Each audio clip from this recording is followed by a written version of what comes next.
What if saying no meant walking straight into fire? Have you ever faced a moment where standing your ground could cost you your job, your freedom, or even your life? Today's story is not about superheroes. It's about 3 ordinary young men who refused to compromise their faith and walked into a furnace so hot it killed the soldiers who stood near it, and yet they didn't burn. This is the story of Shadrach, Meshach, and Abednego.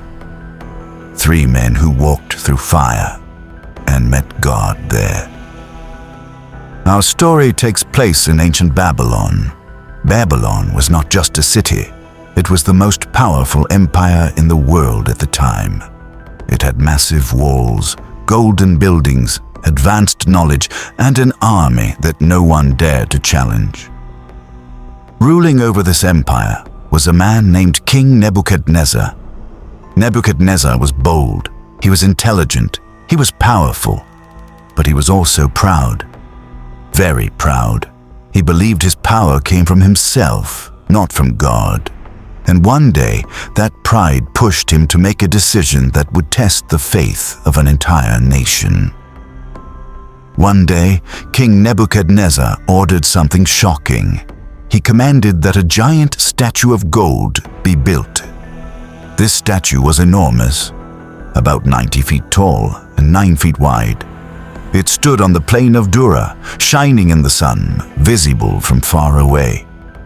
When it was completed, the king sent out a message to everyone, all officials, all governors, all leaders, all people, no matter their nation or language. They were commanded to gather. And when they heard the sound of music, trumpets, flutes, harps, and drums, they were to fall down and worship the golden image. There was only one rule.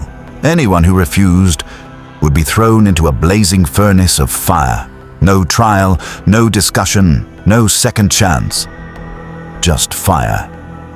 Among the people living in Babylon were 3 young Jewish men, Shadrach, Meshach, Abednego. They had been taken from Jerusalem years earlier when Babylon conquered their land. Even though they lived in a foreign country, they stayed faithful to the God of Israel. They worked hard. They respected authority. They served the king. But there was one thing they would never do. They would not worship anyone or anything except God. The day came. Music filled the air. The crowd stood together, thousands of people. When the instruments played, everyone dropped to the ground. Everyone except 3 men, Shadrach, Meshach, Abednego. They remained standing. Imagine the silence around them. Imagine the fear. Imagine knowing that every eye could turn toward you at any moment. Some people noticed, and they ran straight to the king. They said, "O king, there are some Jews you put in charge, Shadrach, Meshach, and Abednego. They do not serve your gods. They do not worship the golden image you set up."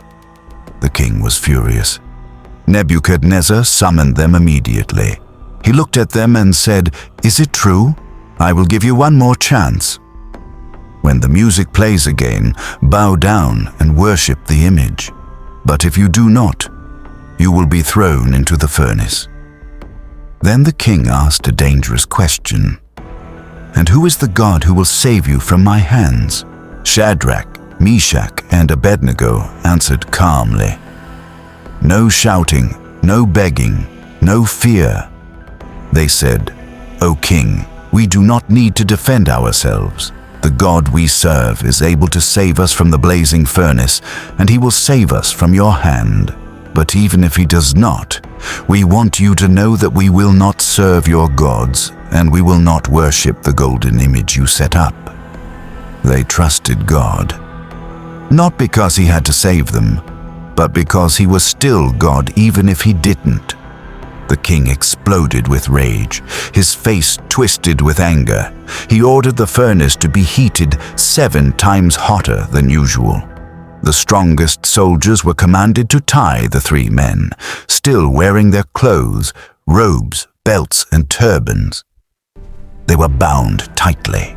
As the soldiers threw them into the fire, the flames were so intense that the soldiers themselves were killed. Shadrach, Meshach, and Abednego fell into the furnace, bound, surrounded by fire. Suddenly, King Nebuchadnezzar jumped to his feet. He shouted, "Didn't we throw 3 men into the fire?" His officials replied, "Yes, O king." The king said, "Look, I see 4 men walking around in the fire, unbound, unharmed, and the 4th looks like a son of the gods." The fire did not burn them. The fire did not touch them. The fire did not even leave the smell of smoke on them. God was with them in the fire. The king approached the furnace and shouted, "Shadrach, Meshach, and Abednego, servants of the Most High God, come out!" They walked out. Everyone gathered around them. Their hair was not burned. Their clothes were untouched. There was no smell of smoke. Nothing but a miracle. Nebuchadnezzar was humbled. He praised their God and said, "No other God can save in this way." He made a new decree that no one should speak against the God of Shadrach, Meshach, and Abednego, and he promoted them to higher positions in Babylon. This story is not just about fire. It's about pressure. Pressure to fit in. Pressure to compromise. Pressure to bow down to what the world values. Sometimes the fire looks like rejection. Sometimes it looks like loss. Sometimes it looks like fear. But here's the truth. God does not always keep us out of the fire, but He promises to be with us in it. Faith is not trusting God only when things go well. Faith is standing firm even when the outcome is uncertain. Shadrach, Meshach, and Abednego did not know how the story would end. They only knew who God was, and that was enough. If you are facing your own fire today, remember this. You are not alone. The flames do